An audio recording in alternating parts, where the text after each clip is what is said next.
जब राजा कृष्णदेव राय के दरबार में एक महिला बक्सा लेकर आई और उस बक्से से अद्भुत अद्भुत साड़ियां निकालकर राजा को दिखाने लगी। फिर तेनालीराम ने कैसे किया, निराकरण सब कुछ जानेंगे इसी वीडियो में। बट उससे पहले कृपया हमारे चैनल को सब्सक्राइब करें और सभी अपडेट्स के लिए बेल आइकन जरूर दबाएं। और हाँ, वीडियो लाइक और शेयर करना मत भूलिएगा। Bye bye.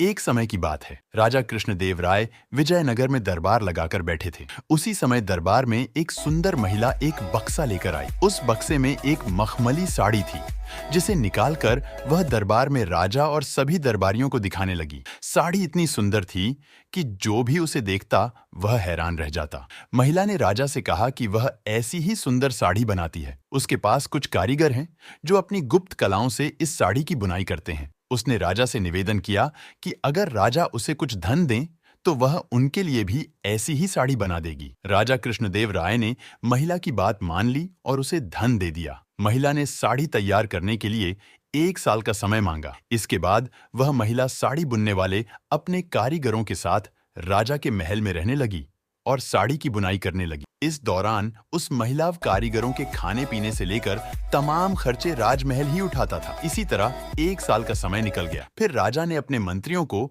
उस साड़ी को देखने के लिए उस महिला के पास भेजा। जब मंत्री कारीगर के पास गए तो वह देखकर हैरान रह गए। वहां 2 कारीगर बिना किसी धागे या कपड़े के कुछ बुन रहे थे। महिला ने बताया कि उसके कारीगर राजा के लिए साड़ी बुन रहे हैं, लेकिन मंत्रियों ने बताया कि उन्हें कोई साड़ी दिखाई नहीं दे रही है। इस पर उस महिला ने कहा कि यह साड़ी सिर्फ वही लोग देख सकते हैं जिनका मन साफ हो और जीवन में उन्होंने कोई पाप न किया हो। महिला की यह बात सुनकर राजा के मंत्री परेशान हो गए। उन्होंने बहाना बनाते हुए उस महिला से कहा कि उन्होंने वह साड़ी देख ली है और वो वहां से चले गए। राजा के पास वापस आकर उन्होंने कहा कि वह साड़ी बहुत ही सुंदर है। राजा इस बात से काफी खुश हुए। अगले दिन उन्होंने उस महिला को वह साड़ी लेकर दरबार में हाजिर होने का आदेश दिया। वह महिला एक बक्सा लिए हुए अपने कारीगरों के साथ अगले दिन दरबार में आ गई। उसने दरबार में बक्सा खोला और सबको साड़ी दिखाने लगी। दरबार में बैठे सभी लोग बहुत हैरान थे,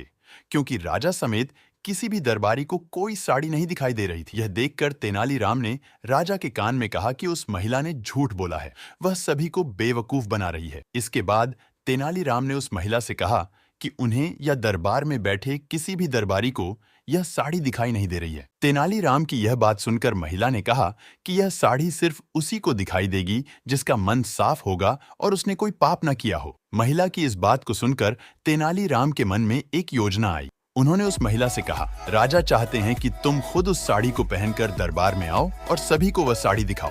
तेनालीराम की यह बात सुनकर वह महिला राजा के सामने माफी मांगने लगी। उसने राजा को सब सच सच बता दिया कि उसने कोई साड़ी नहीं बनाई है, वह सबको मूर्ख बना रही थी। महिला की बात सुनकर राजा को बहुत गुस्सा आया। उन्होंने उसे जेल में डालने की सजा सुना दी, लेकिन जब उस महिला ने बहुत विनती की तो उन्होंने उसे छोड़ दिया और माफ करके उसे जाने दिया। साथ ही राजा ने तेनालीराम की चतुराई की तारीफ भी की। कहानी से सीख, अधिक दिनों तक झूठ या धोखा छिपाया नहीं जा सकता है। एक न एक दिन सच्चाई सबसे सामने आ ही जाती है।